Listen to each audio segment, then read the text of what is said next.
Bismillahirrahmanirrahim. Assalamualaikum warahmatullahi wabarakatuh. Sebelumnya perkenalkan, saya Nida Halda dengan NIM 12120808085, Program Studi Pendidikan Kimia kelas 3A. Video presentasi ini dibuat untuk memenuhi ujian tengah semester mata kuliah Komunikasi, Teknologi, dan Informasi dengan dosen pengampu yaitu Bapak Ferli Septi Irwansyah, MSI. Di sini saya akan memaparkan materi tentang pembelajaran guided inquiry berbantuan lembar kerja siswa untuk meningkatkan hasil belajar siswa.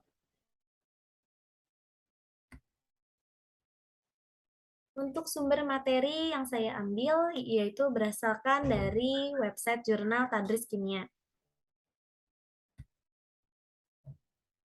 Untuk pokok pembahasannya terdiri dari bab 1 pendahuluan, bab 2 metode penelitian, dan bab 3 hasil dan pembahasan. Yang pertama yaitu ada bab 1 pendahuluan, di mana pada bab 1 pendahuluan ini, untuk lebih mengetahui pembelajaran guided inquiry, maka kita harus mengetahui pendekatan inquiry ini tersendiri ini apa. Pendekatan inquiry terbimbing ini untuk membantu siswa mengembangkan proses berpikir saintifik dan keterampilan yang diperlukan untuk memahami sifat ilmu pengetahuan alam dan bertindak sebagai ilmuwan.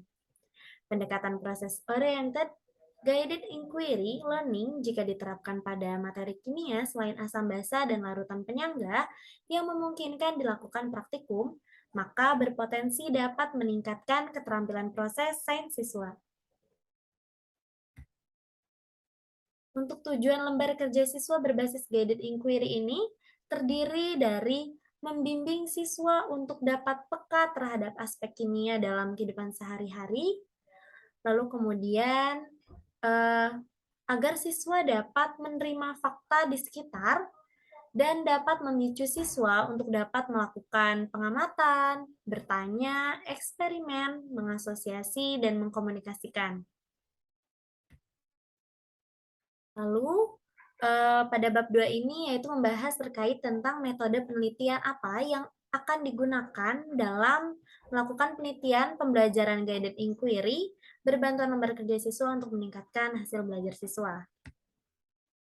Untuk langkah-langkahnya, yaitu yang pertama ada observasi ke sekolah, lalu yang kedua ada uji homogenitas data awal, yang ketiga menentukan sampel penelitian apa yang akan digunakan, lalu ada uji validitas dan reliabilitas instrumen, dan yang terakhir yaitu memberikan perlakuan pembelajaran yang berbeda kepada kedua sampel.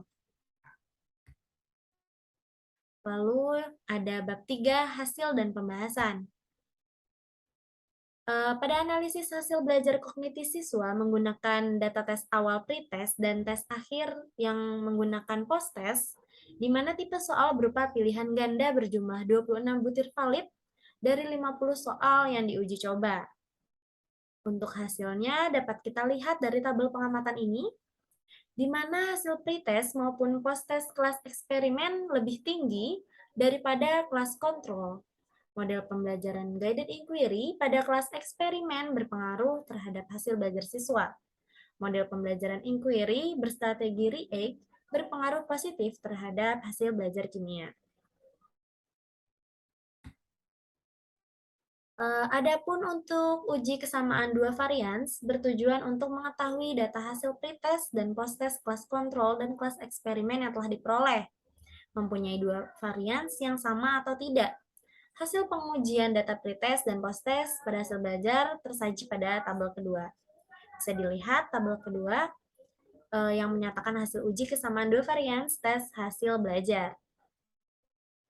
Berdasarkan tabel 2 ini dapat diketahui bahwa data pretest dan post-test hasil belajar, kelas kontrol dan kelas eksperimen mempunyai varians yang tidak berbeda pada taraf signifikasi 5%, di mana F hitung kurang dari F tabel, yang sama dengan 1,961.